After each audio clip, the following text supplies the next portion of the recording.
Hello everybody, I'm szpeddy and I want to guide you through the new features of Minecraft 1.9 right now. I've got a list with over 200 facts about the 1.9 release and I want to try to presentate this information in less than 20 minutes to you. I hope that you appreciate the effort that I put into this video and show this with a like, subscription and a comment underneath this video. And of course you can find more Minecraft content on my channel, for example a seed finder series where I presentate seeds that you might need now for your new Minecraft 1.9 world. So let's get right into the new features of the release. With 1.9 being the combat update, there are a few new combat mechanics being introduced. One of them is the attack strength mechanic, which will change how much damage you deal depending on how fast you hit an enemy. Only if 100% charged your weapon does the full damage. The charge of the weapon is being displayed on the right side with the weapon, and only if the weapon is in this upper position it is fully charged.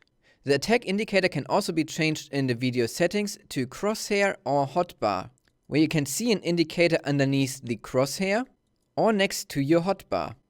A new sound is being played on the hit and it will indicate how strong the hit is, and also there is a new sound for a critical hit. The sword can no longer be used to block, but there is a new sweep attack. When you shift, you sometimes hit more mobs at once and knock them back a little bit. And different tools, of course, deal different amounts of damage, but also have now a different recharging time, where the hoe is being the fastest but deals the least damage, and the axe being the slowest but deals the most damage. With 1.9, dual wielding was introduced into a game where you can also use your offhand. This can be achieved by placing things into the offhand slot in the inventory or pressing F when being on an item in the hotbar. Weapons and tools cannot be used with the offhand, while other items, like for example torches, can be used when holding a tool or weapon in the second hand by right-clicking and still doing the actions like digging with the main hand. Both will always try to use arrows from the offhand first, and they get a new drawback animation. A new item called the shield is replacing the blocking mechanic of the sword. It works with the main hand or the offhand, so it can be combined with a weapon, but when blocking you can't attack. When being attacked, the shield will block the damage taken and the enemy will be knocked back. When blocking, arrows will completely ricochet off the shield, but the shield will still lose durability. Hitting the shield with an axe has a chance of disabling the shield for 5 seconds. The shield can be repaired with planks and enchanted with unbreaking using an anvil. Shields can be crafted by using 6 planks and 1 iron, and they can be combined with banners to have a certain logo on them. Status effects are now being displayed in the top right corner of your screen, where positive effects are being displayed in the first row and negative effects in the second row. When an effect starts to wear off, it will start flashing, so you notice that this effect won't be there for much longer. There are some changes to some enchantments, for example protection and sharpness being nerfed, so that makes the game a little bit harder. And Silk Touch cannot be applied to shears anymore, but shears will now work on cobwebs by default. There are also 2 new enchantments being introduced into the game, which can't be obtained through the enchantment table but only through chest loot, fishing or trading, and those are Frostwalker and Mending. When applied to boots, the Frostwalker enchantment will turn water source block into ice so you can walk on it, but those ice can't be obtained into your inventory because it will decay after a few seconds and turn back into water. The Depth Strider enchantment cannot be combined with Frostwalker boots. If the Mending enchantment is applied to an armor piece or a weapon, it can be repaired using XP. So, for example, the helmet will be repaired by the XP that I pick up. Weapons and tools, though, can only be repaired if they are held in the hand while picking up the XP.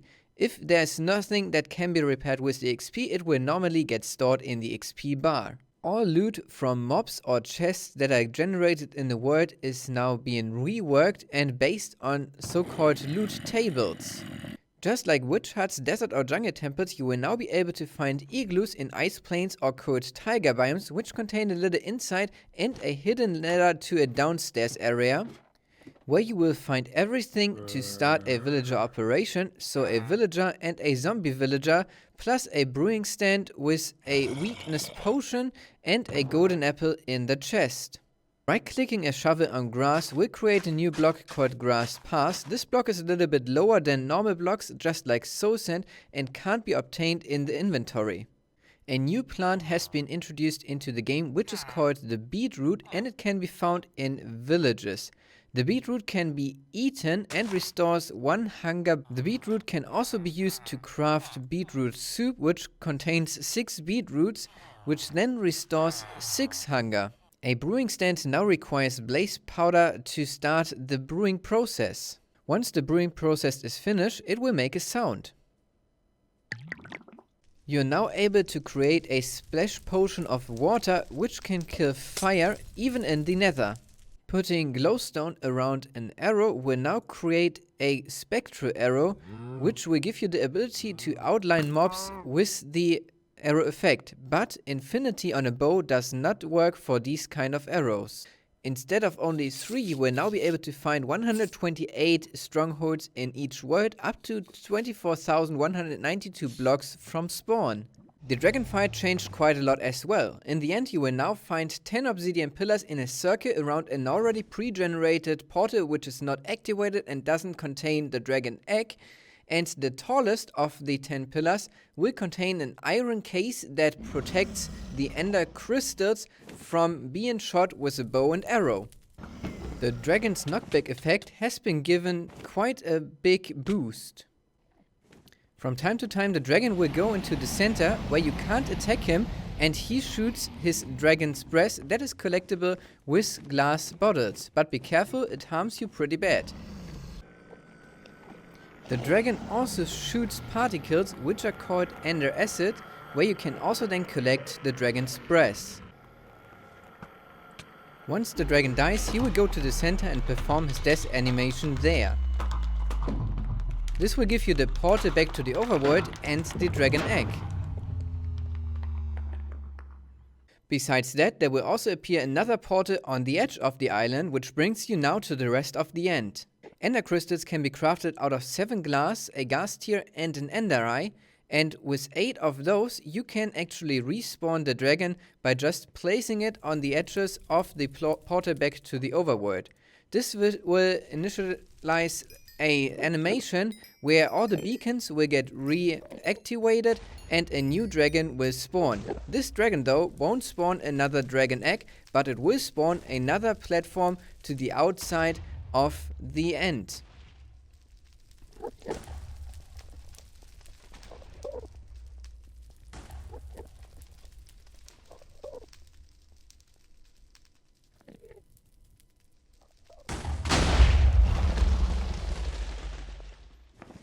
Because the end gateway to the outside areas of the end is only 1 block high, you must use an ender pearl to go through. You will be teleported to end islands that are about 1,000 blocks from the main island away, where you also find another gateway to get back to the main island, and those plants that you can see around here. These plants can be found anywhere in the end, and they consist out of 2 different parts. The top parts being the chorus flower, which makes the plant grow, and the lower part, which is just the chorus plant itself. The chorus flower can be in 2 stages. In the white one, it will still grow the chorus plant, and in this darker one, it is done growing and won't grow any further. When harvesting one of those trees at the bottom, you can see that the complete upper tree will pop off and you can collect those items, which are called chorus fruit. Unless any other plant in the game, the chorus fruit can grow sideways and will actually grow in steps. I'm demonstrating this by turning up the random game tick speed so you can see those plants growing. Harvesting the trees at the bottom won't drop the chorus flowers on top, which you need to regrow the trees. The chorus fruit can be eaten and restores 4 hunger, but be careful, it will teleport you in a random direction just like an enderman. Cooking it in a furnace will give you pop chorus fruit, which isn't used for eating. Instead, it can be used for crafting. Together with a blaze rod, you will get the end rods, which emit light and kind of work like torches, but they do have a hitbox. And also there are new blocks, which are the purple pillars, which then can be used to craft the purple slabs, the purple stairs, and also out of these slabs, the purple pillars. As well as that, you can craft end stone bricks, which give us a nice new variance of blocks to build with. These blocks are also used for the new structures that can be found in the end, the so-called end cities. These are worth checking out because they often contain quite good loot, but be careful, it also contains a new mob in the game, which is called the Shulker. When the Shulker attacks a player, it will open, spin and shoot a particle at him. Those particles can only travel in straight lines, but if they hit you, you will get the levitation effect, which will lift you up into the air and you're unable to walk around. Once the effect ends, you will fall down and take 4 damage. When a Shulker is closed, it will block a lot of damage and you will be able to hit it when it's open slightly. Because it almost acts like a block, it will push you up when you're standing on top of it. You can push it with pistons and you can transport it with minecarts. But if a Shulker is not standing on a valid block, it will teleport away like an Enderman. Some end cities will generate with an end ship. These have 2 important items to loot. One is at the very front, it is a dragon head. This is now an item that you can get in 1.9 and it's mostly used for decorational purposes. If placed down and powered with redstone, it will have an animation that will open and close the mouse, and you can put it on your head and wear it yourself with the animation applied. As well as that, you will always find a brewing stand with instant health potions too, and downstairs 2 chests with an item frame in the middle that contains another new item. This is the Elytra. The Elytra needs to be equipped in the chest piece slot, and with that you will be able to fly. The flying is not as expected that you can hover in any height. You will glide down and can glide up again, but if you get too slow, your legs will start to move and that shows you that you're losing speed drastically.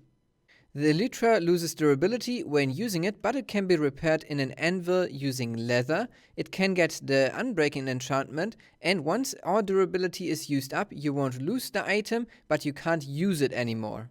With the Dragon's Breath and Splash potions, you are able to create lingering potions.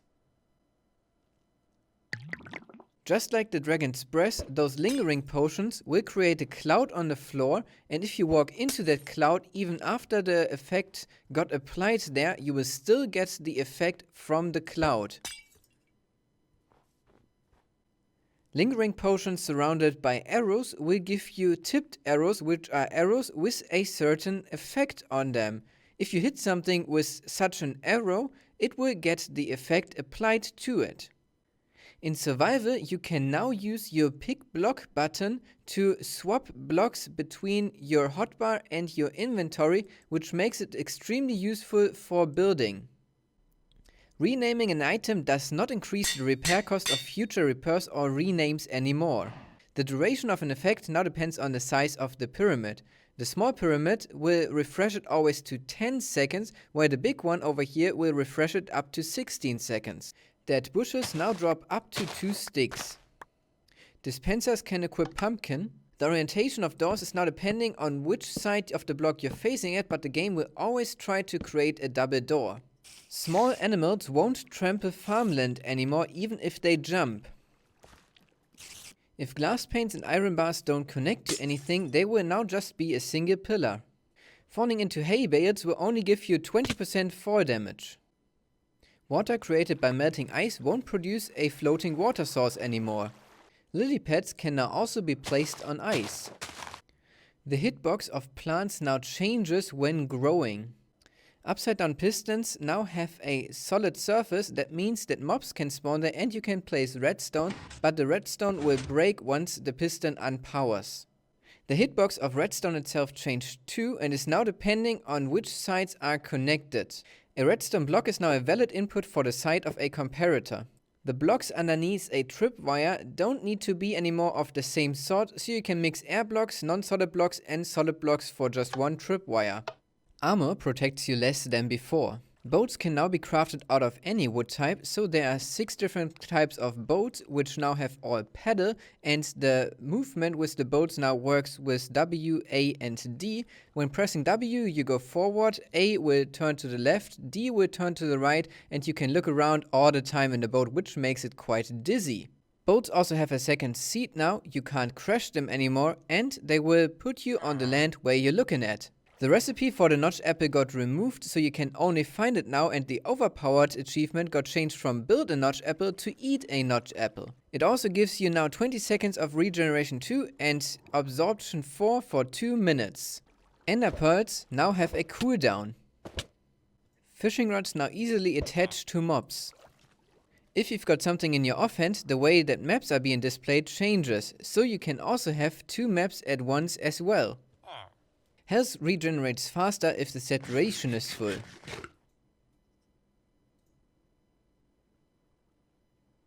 When crouching, a player is now only 1.65 blocks tall instead of 1.8 blocks, and when flying with an Elytra, only 0.6 blocks. All mobs have been made smarter, so they avoid cacti, lava, and their AI improved overall.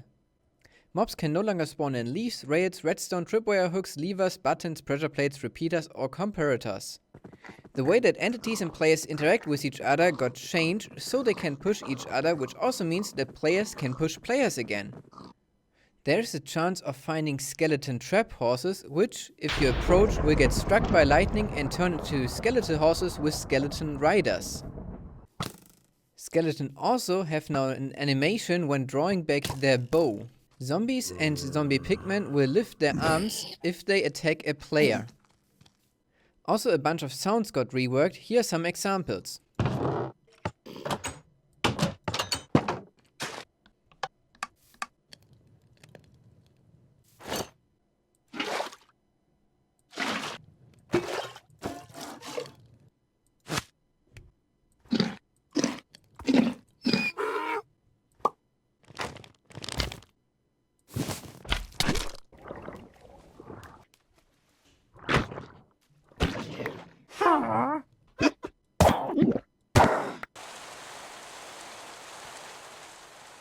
I hope that you enjoyed the way in which I presented the new features of Minecraft 1.9. If you did, then make sure to subscribe to my channel. There is more content that I'm sure you will like the Seed Finder series, like the 1.9 survival series that we are doing, and more Minecraft content.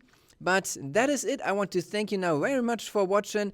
If you enjoyed the video, then make sure to show it with a like, leave me some feedback in the comment section and share this video with your friends, and I hope to see you then in the next video. Until then, have a great day.